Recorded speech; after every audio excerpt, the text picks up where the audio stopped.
जय हिंद। मैं हूं प्रिंस शुक्ला और स्वागत है आपका क्राइम इंडिया न्यूज में। पांकी में मानसिक रूप से कमजोर आदिवासी बच्ची के साथ कुछ दरिंदों ने उसके शरीर के साथ नोच डाला। जानकारी के मुताबिक आदिवासी नाबालिग अपने घर के पास थी और अपने दोस्तों के साथ खेल रही थी। एक आरोपी उसे बहला फुसलाकर तालाब के पास सुनसान जगह पर ले गया। वहां पर पहले से ही 4 दरिंदे मौजूद थे। आरोप है कि युवाओं ने नाबालिग के साथ उसके शरीर को नोच डाला। जब उसके दोस्त ने युवक को ले जाते हुए देखा तो पीछा किया। जब देखा कि 4 से ज्यादा लोग हैं और लड़की की साथ गलत हरकत कर रहे हैं तो वहां से भागकर लड़की आई और परिजनों को बताई। स्थानीय लोग ने पहुंचने के बाद आरोपी बाइक छोड़कर भाग निकले। इसकी सूचना स्थानीय लोगों ने पुलिस को दी। पुलिस घटनास्थल पर पहुंचकर बाइक जब्त कर मामले की जानकारी ली। यह घटना मंगलवार की शाम करीब 7:30 की है बताई जा रही है। बताया जाता है कि जिस समय आरोपी नाबालिग को अपने साथ तालाब की ओर ले जा रहे थे उस समय पड़ोस की एक लड़की ने देख लिया था। उसने शोर मचाया और लोगों को इस मामले की जानकारी दी। इसके बाद स्थानीय लोग वहां पहुंचे। पुलिस ने पीड़िता का मेडिकल जांच के लिए मेदिनीनगर एमएमसीएच भेज दिया है। पांकी पुलिस ने बताया कि पीड़िता की मां के द्वारा आवेदन दिया गया है। इस मामले में कार्रवाई करते हुए 4 लोगों को हिरासत में लिया गया है। थाना प्रभारी राजेश रंजन ने बताया कि घटना की सूचना मिलने के बाद त्वरित कार्रवाई की गई है। उन्होंने बताया कि अन्य आरोपी की गिरफ्तारी के लिए पुलिस छापेमारी कर रही है। हिरासत में लिए गए आरोपी सभी स्थानीय हैं। लोगों ने बताया कि दूसरे समुदाय के युवकों ने इस तरह की घिनौनी हरकत की। नाबालिग मानसिक रूप से कमजोर है जिसके कारण उसे बहला फुसलाकर आरोपियों ने गलत हरकत किया। बताया जाता है कि उसकी मां विधवा है और अपने बच्चों के साथ किराए के मकान में रहती है।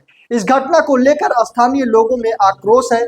लोगों ने दोषियों के खिलाफ कड़ी कार्रवाई करने की मांग प्रशासन से की है। इस घटना के विरोध में कैंडल मार्च निकाला गया। इसका नेतृत्व पांकी विधायक डॉक्टर शशि भूषण मेहता किए। विधायक ने कहा कि यह घटना मानवता को शर्मसार करने वाला है।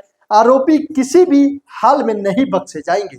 लेकिन अब सवाल यह है कि कब तक ऐसे कैंडल मार्च निकालते रहेंगे। अब कैंडल मार्च निकालने का समय नहीं है। अब समय है अपनी माँ, बहन और बेटी को तलवार चलवाने का। हाथ में हथियार पकड़वा और उसके बाद खुला छूट दे दो। और प्रशासन से भी ये अनुरोध है कि माँ, बहन, बेटी को सुरक्षा में सेंध न डाले। अगर उनके हाथ में कोई हथियार है तो उनसे सवाल जवाब न करें।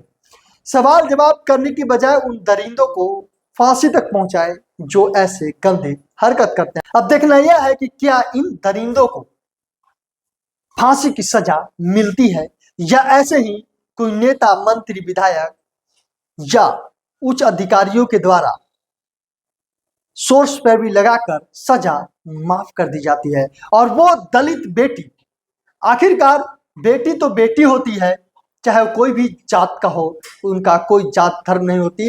लेकिन जहां तक लोग कहते हैं कि बेटी, हालांकि वो लोअर कास्ट की थी, लेकिन बात यह नहीं है, बात है इंसाफ की।